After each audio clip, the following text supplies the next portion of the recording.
Good afternoon guys, mga kamayang. So, karon nagpaharahay ang akong kaoban kay gikapoy og binaktas kaganihang odto. So gikan mi nagrecollection. So karon ang among mga lagway kay gipangkapoy tungod sa kainit. Init kaayo ang maasim, Sarangani province. Baklay gikan sa simbahan paadto sa hala to at bang sa plaza o liman ka anak kay nangita mig pagkaon gibaklay ra namo kaya binamog mga kaon mi di lang sa sa unahan ra sa simbahan, so wala man di mga sarado man ang mga kuan tindahan, so naabot mi sa at bang sa plaza, so layo kay no mo ni gipangkapoy yung mga init kay ug ulo nga sakit lagi akong panit lang ay hapdos akong panit kasi inita o diba.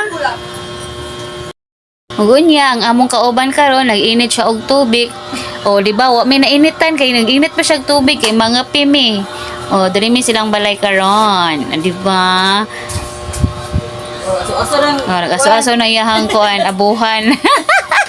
Aso na kani kuan, chilin. Ang isa nang hiwid na. Ngayahay nagpa portahan jud siya oh. So. Hayi man dira